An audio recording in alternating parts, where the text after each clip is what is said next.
مش عايزين نقول ال120 يبقوا بينتجوا، بس عايزين يعني نساعد بعض إن كل أسرة يبقى فيها واحد بس بينتج، واحد بس بينتج وباقي الأسرة تقف في ضهره وتساعده. البلد نفسها عاملة مبادرات النهاردة موجودة، الهدف منها اللي بيعرف يصنع حاجة، عنده القدرة أو الخبرة إن هو يصنع حاجة، التسهيلات موجودة، من أول أماكن صناعية، مدن صناعية موجودة وجاهزة، لتمويلات، لمعدات، لمواد خام، اللي هدف إن إحنا نشغل الصناعة في البلد. الوزير كامل الوزير من الناس اللي أنا شخصيا فرحت جدا لما لقيته خد ملف الصناعة، لأن كلنا شفنا الراجل ده في الحقيقة في الشارع بيعمل إيه، شفناه، شفنا شغله، شفنا حركته، شفنا عمل إيه في السكة الحديد، شفنا. فده لما يمسك الصناعة ويلاقي بقى ناس بتشارك معاه، بتسمع الكلام، هو شخصيا قال احنا هنصنع الدولار عندنا في مصر. يعني الفيديو لسه مش هنطبع الدولار، هنصنع الدولار هنصنع الدولار، بإنتاجنا. هندخل هندخل يعني بالظبط. الدولارات هتبقى زيها زي، يعني هتبقى مترطرطة السوق. ما هو مش الكلام ده، هنطبع دولار لا عشان، نطبع ازاي يعني؟ ما هو لو هنطبع ده كان زمان ما طبعنا يا أستاذ في ناس مين اللي بتبقى بيقول لي يا نهار مستنية ابيض؟ اللقطة، واخد حضرتك بالك؟ احنا هنطبع بالدولار، يعني هنصنع بإنتاجنا اللي هنصدره، واستثماراتنا اللي هتيجي، والسيولة الدولارية اللي هتبقى متوفرة في البنوك. هي دي اسمها صناعة. هو راجل بيتكلم بالبلدي. هو هقول لحضرتك هنصنع الدولار. توضيحا كمان، توضيحا لكلامه، هو يعني ايه نصنع الدولار؟ احنا دلوقتي كبلد احنا بنستورد حاجات من بره، بنستورد حاجات من بره، الحاجات دي لما نصنعها في مصر فاحنا وفرنا الدولار اللي كنا بنشتريه من بره.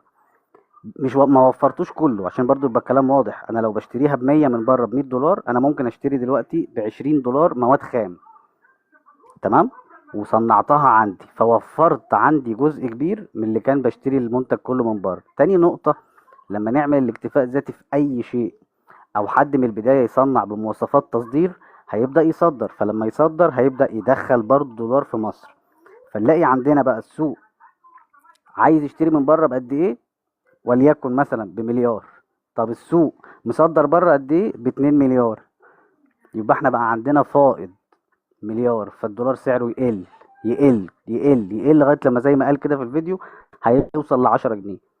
طيب عشان ده يحصل فعليا بقى بسرعة، لازم احنا نشارك، ما يبقاش احنا قاعدين مستنيين البلد بقى هي اللي تعمل، لا، احنا عايزين احنا نشارك، نبدأ نغير الفكر اللي موجود.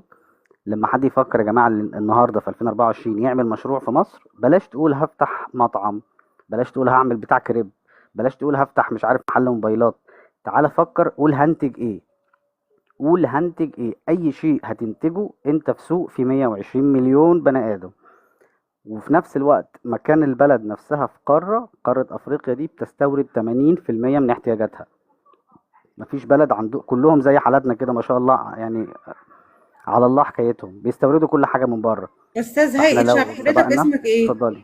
احمد يا فندم. أستاذ أحمد. ممكن ندخل أستاذ مصطفى ينادرك في المحادثة بتاعتك. اتفضل اتفضل. نعمل سين وجيم كده مع بعض، يا ريت وهقفل يا برضو ريت. المايك وهديكوا يعني مع أستاذ مصطفى وأستاذ أستاذ أحمد، هيئة شعب اتفضل مصر. اتفضل يا فندم. أستاذ هيئة، تحياتي يا فندم، احنا أصلا أصدقاء من تحياتي يا زمان فندم. يعني. طبعا طبعا يا فندم، شرف ليا يا فندم طبعا. حبيبي، في الحقيقة أنا بضم صوتي لصوتك في هذا الشأن، ولكن اللي المفروض يعرف كل هذه المعلومات وكل هذا الانفتاح اللي الدولة المصرية قدمته لشعبها وللمنطقة كلها، حقيقي شيء مشرف.